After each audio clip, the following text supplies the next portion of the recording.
ESPN presents Major League Baseball Magazine.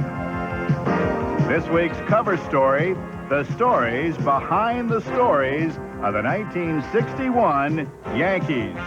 His nerves were so bad that big pieces of hair was coming out of his head. We'll travel to Pittsburgh and show you what the fine art of ballet has to do with baseball. There are a lot of people who wouldn't be caught dead at a ballet who are coming to see this. And we'll show you the more seedy side of the game, where players in the dugout just love to take aim. Oh, I see. They're trying to hit the third base coach. They're after Gene Lamont. This is Warner Fussell for Major League Baseball Magazine.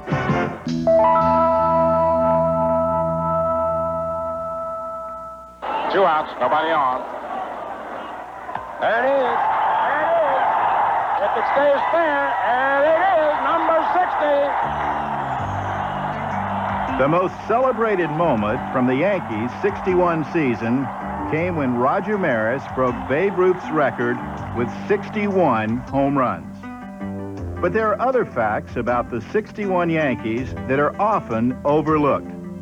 For instance, although Maris and Mantle were in a home run race for most of the season, Maris didn't hit his first home run until April 26th. Even more bizarre was what didn't happen to Maris the entire season. I think Mickey really set up Roger's entire year hitting the 61 home runs. Roger had hit the home runs, but because Mickey started off so quickly, Roger kind of faltered along the way. They just wouldn't pitch to Mickey the rest of the year. Batting fourth, they would rather pitch to Roger, and I guess that's one of the great trivia questions. Roger Maris didn't get one intentional walk that entire year. Almost lost in the home run shuffle was what pitcher Whitey Ford accomplished in the month of June. For some reason, I pitched the first day of June and was able to have 8 starts in 1 month, which, is unheard of. You figure there's 30 days in a month and to get 8 starts, and I think I won all 8 of them. Whitey did, in fact, win all 8 and posted the quietest 25-4 record of all time. But that's because the 61 Yankees' propensity for the long ball captured the fans' imagination. They hit a record 240 home runs that year, but few remember just how many were hit by their platooning catchers. So it's 2 away, and here's Elston Howard, leading both leagues in hitting. 2 out, nobody on, no score, top of the second. The Yankees and the White Sox from Comiskey Park in Chicago. Now the 2-1 pitch is a drive deep to left field. That ball is gone way back. Tremendous home run. Van Ellie really tagged that one. What a shot that was. He's talking about being spoiled. Now, that's what you call spoiled. Our catchers hit 60 home runs that year. Nobody knows that either, I don't think. Elston Howard hit over 20. Johnny Blanchard hit at 20 or more, and Yogi hit it over 20. But catchers were an afterthought as Mantle and Maris went head-to-head into September. There goes Tony, and there's a high drive to deep right. Martin going back, and the ball is going, number 53. Mantle, who homered in the first inning, struck out twice since coming up. Swung on, there's a high drive to deep right field. Look out now, K-line, he is not going to get it, a home run. Number 50. With Ruth's record in sight of both men, Mantle dropped from the running and the spotlight with a debilitating injury, leaving the shy Roger Maris to handle the suffocating pressure alone. They would put a U-shaped pattern around his locker. And there literally towards the end there was anywhere from 25 to 35 riders around him. Well, the lockers have got a wire mesh, and the guys would be in my locker asking them questions through the screen. Well, so I was the only ball player in the ball club that had a confessional. Roger, all of a sudden, is thrown right in the middle of all this publicity and everything. His nerves were so bad that big pieces of hair was coming out of his head, you know. It was unbelievable. I was losing hair and all that other stuff, you know, so I think I was going through a lot of mental strain without really realizing what was happening. It was just, it snuck up on me. One day we're in Baltimore and somebody said, "Gee, you know, you got a lot of hair missing the back of your head." Well, I can't see back there, so I didn't know, and I think it was just a lot of strain coming on that I really wasn't aware of. He did, of course, do it, and years before it was fashionable, made perhaps the first recorded curtain call. Then you got a handful of people sitting out in left field, but in right field, man, it is mobbed out there. And they're standing up. Here's the windup. Fastball hit deep to right. This could be it. Way back there.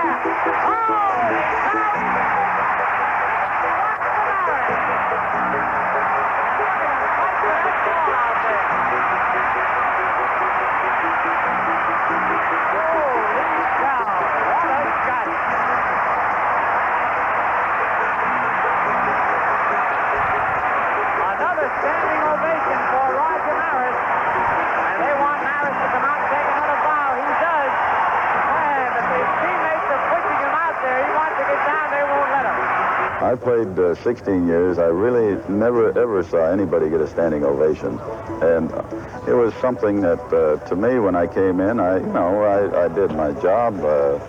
I hit the 60. I was fortunate enough to hit the 61. I was just doing my job. It was all line of duty, so I really didn't feel it was anything special that I should go jump out in the field and tip my hat and throw my hands up. And when I came in, of course, the people kept clapping. The guys trying to push me out of the dugout, and I was embarrassed to go out there. You know, here I am, all these people, you know, and it was really, I was embarrassed to go out there. Meanwhile, Whitey Ford continued to labor in the shadows. And after Maris took care of Ruth with the bat, Whitey took aim at the Babes World Series pitching record of 29 2/3 consecutive scoreless innings. That was the best kept secret in baseball. About the fifth inning, I didn't know it, but I had broken the record. And I was coming off the mound in Cincinnati, and a lot of people got up and started applauding, and I didn't know why, because not many people applauded for the Yankees in Cincinnati. And I realized that a couple of the players in the dugout knew about it, and they shook hands, and then I realized what it was, but it was a pretty well-kept secret. But for Sal Durante of Brooklyn, who caught Rogers' 61st home run, the real drama didn't begin till after the season. It was obvious that we had to get that baseball. It was obvious that we had to identify it. You know, we were going to make something of this event. They wouldn't let me take the ball out of Yankee Stadium. Okay. So I agreed to put my initials on the baseball. And that's the way I left it until I went to Sacramento to meet Roger. And we did a publicity stunt there. He was supposed to meet me in Sacramento and exchange the ball. The restaurant owner would give me the $5,000. I would give him the ball, and in turn, he'd give Maris the ball as a gift. Restaurateur Sam Gordon ensured that Maris got the home run ball. I'm going to present this ball to you, Roger. I'm making you a gift of this ball for you to do with it as you see fit, for your own personal memoirs, or put in the Hall of Fame. Thank you very much. It's a pleasure. 'Twas a fitting end to the Yankees' 61 season. Roger got the ball and the glory, and Sal picked up the check. It has to be the happiest day of my life.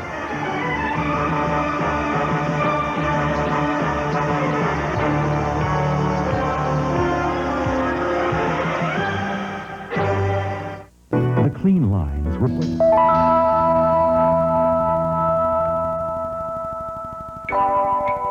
In the news, the subtle spark that lives inside a player and enables him to pass the time. That's what you do when you're not playing. You try to keep your sanity is what you do. Randy Tomlin joining Mike LaValliere. Well, Mike hits left-handed. Randy throws left-handed. Left-handers do things like that. You never find right-handed guys do things that crazy. Oh, I see. They're trying to hit the third base coach. They're after Gene Lamont. He's going to take his dustbuster out there next inning. See, they didn't think of that when they put the dugouts closer to the field.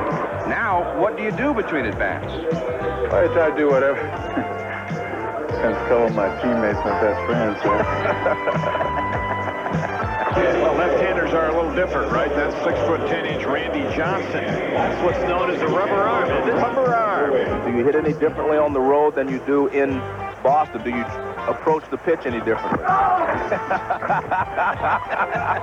Looks like some of those paid assassins got him. Now, Joe, I'm not sure that we know who those were. We didn't get any license plate numbers on this. That's Wade Boggs, ladies and gentlemen. A surprise attack, and we want to thank Wade Boggs for being with us. We're going to find out who that was. Maybe we can get a replay on that one. Oh, look at this. Just by coincidence. Well, Total coincidence. There's Greenwell. That's Brunansky, the first one in. There's Bruno.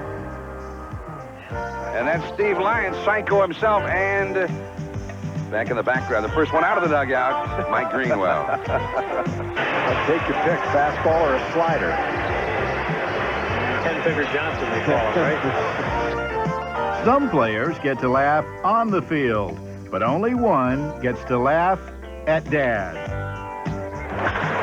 Left field, and another long run for Griffey Sr. near the line. Basket catch. And another chuckle from Junior in center field. He's having a good time watching his dad do all the running. Oxygen tank will be out in the locker room after the hit. Yeah, he wants time. Give my dad a little time to catch his breath.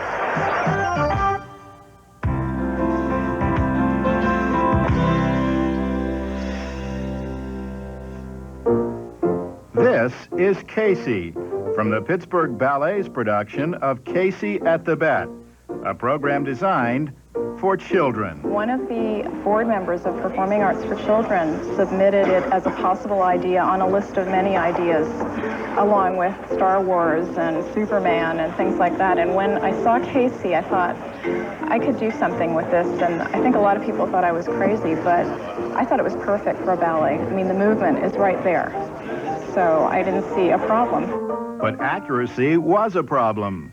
So the ballet got Pirates first base coach Tommy Sant to teach the nuances of baseball. Basically, just try to show them the stance and the swing, of a baseball player. And the hardest part was, in baseball, you never want to point your feet out. And in ballet, you do point your feet out. So we had to correct that right off the bat.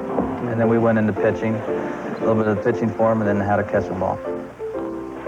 All right, see, when you take your straight there, your hips you're coming like this. You don't want to do that until you swing. Good. That's pretty fast. The key to fielding is have your hands out in front of you on a ground ball. All right? You don't want to get back in here. All right? You want to catch the ball out here. In order to do that, you got to bend your knees a little bit and get your rear end down. But you're not sitting down. You're not catching it like this. Okay. All right, well, good luck. Thank you. Once they got past spring training on the stage, Brian Bloomquist stole the spotlight as the mighty Casey. Right away, as soon as we knew we were going to do Casey, I cast Brian Bloomquist as the first cast of Casey himself. A lot because of his height and his demeanor. He's a very good dancer, and he's got this great chin. And I saw Casey as being very stoic and tall and muscular and larger than life. The ballet looks back at the Mudville Nine's famous game, and of course, Casey's celebrated strikeout. But in this game, strikeouts and statistics give way to pas de deux and encores.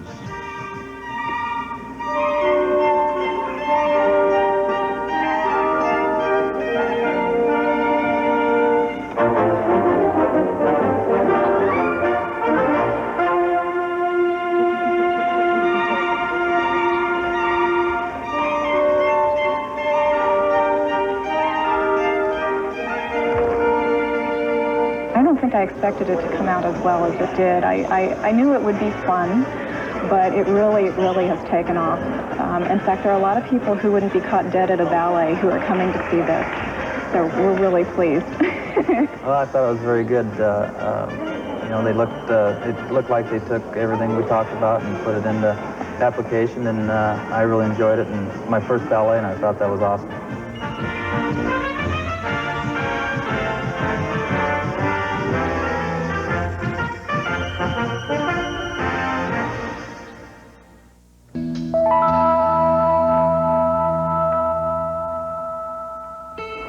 We present this week Bill Crabe and Sue Essler in the first installment of the Baseball Travelogue, a summer-long odyssey in which Bill and Sue will visit every major and minor league park in the country, and, armed with their camera, will keep us abreast of their travels. Basically what we're going to be doing from here, we go to a game in Reno tomorrow, work our way through the California League during the early part of April, down through the desert Southwest, through Phoenix and Tucson, Colorado Springs, from there into the Texas League, by the middle of May into the Florida State League, and then up the East Coast. By the end of the summer, we will work our way out to the Midwest and the West Coast, and at the end of the year, we will have seen 178 professional baseball games in each of their parks. We have a Plymouth Voyager, a brand new one. We're going to be spending a lot of time camping, eating fast food. My parents were a little nervous at first on how I was going to live, but they think it's a wonderful opportunity for me to see the country. They began their ballpark journey in April.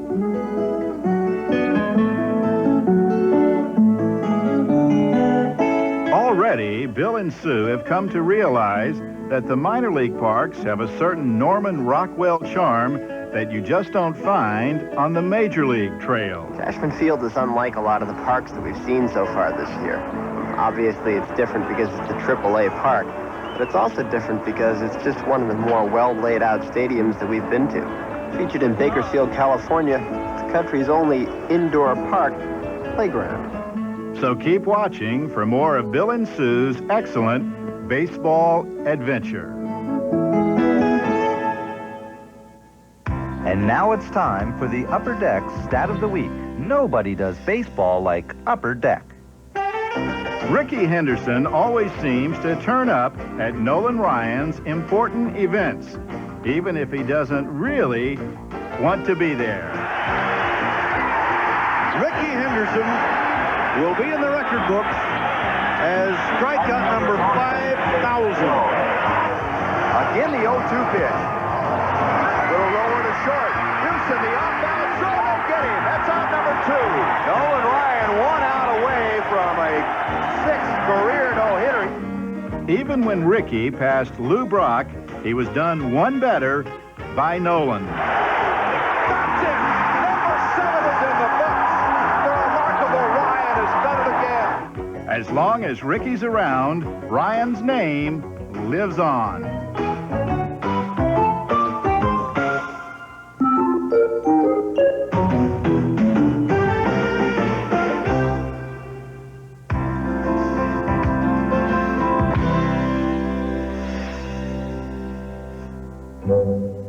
Announcers will, at some point, mention every player in a game. But it's the rare player indeed who gets the privilege of being mentioned for an entire inning. Murray is in the driver's seat right now. Advantage Murray. 3-1 pitch on the ground. Robbie Thompson playing him perfectly, and Murray is retired. You know, look at the play that Robbie makes. It looks like a real easy play, and it is. But the reason that it was such an easy play for Robbie, he knew that Murray was the hitter. He knows something about Eddie Murray, looking for a ball he can pull or hit out of the ballpark. So when Kelly was behind the count 3-1, Robbie was playing Murray to pull. Now there's a ball hit in the hole. Easy play for him. But it just looked like a routine play. And yet it wasn't, because that ball was hit in the hole between first and second. He put himself in the position, so it was a routine play. That's right. Little subtle things like that sometimes you don't see out there in the field. If you're smart, it can make your job a lot easier.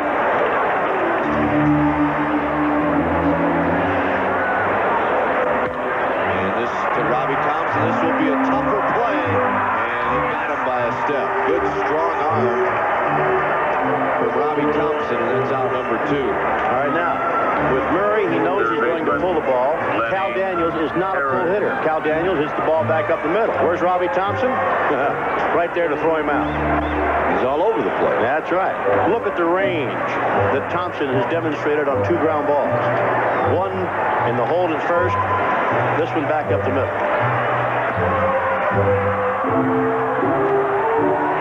I think the only second baseman in the league that might be better than Robbie is Ryan Sandberg, and that's because of the offense. And Robbie might even admit to that.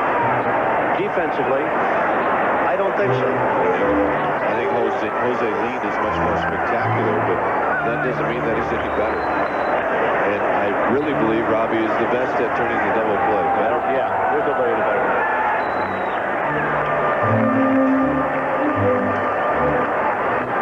2-1 pitch, and this could be Robbie Thompson. 4-3 on all 3 putouts here in the 6th inning.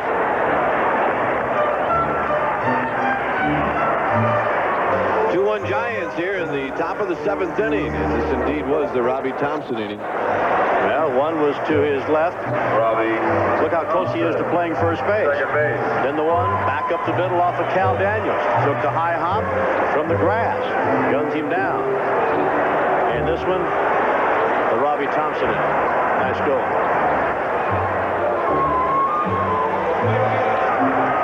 Many times during the course of the season, someone will make an outstanding defensive play and then lead the inning off. In this particular case, Robbie made 3 plays. All of them looked routine and easy, and 2 of them took some brains. He's coachable. See, now, if he were to really do it, he'd get a base hit. He'd 4 for 4 if he did. This is Hollywood. When you're on cue, you're supposed to take advantage of it. 2-1 pitch. On the ground, and he's 4 for 4. I watched Brett Butler when Thompson got the hit. He kind of shook his head, put his hands on his hips. 4 for 4 for Robbie Thompson. You know, we should give Robbie a copy of this tape. We've been talking about him so much.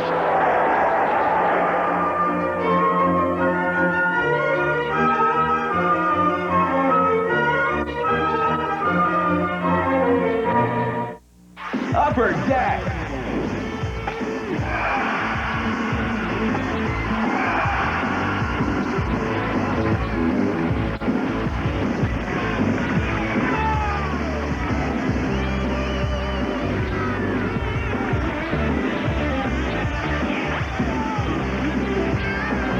Nobody does baseball like Upper Deck.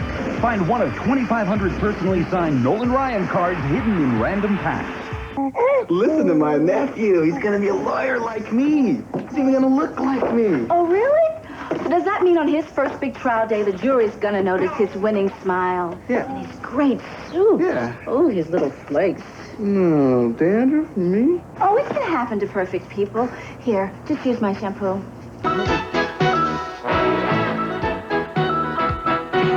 On deck for next week, a variation on a theme. Rex Sawyer hits an easy grounder to shortstop, but the shortstop is stopped short. This is Warner Fussell. Promotional considerations furnished by United Airlines, together with United Express, serving over 200 cities in the U.S. and around the world. Come fly the friendly skies. And by Major League Baseball home videos. Call 1-800-328-8500 to order your copy of Major League Baseball's greatest plays.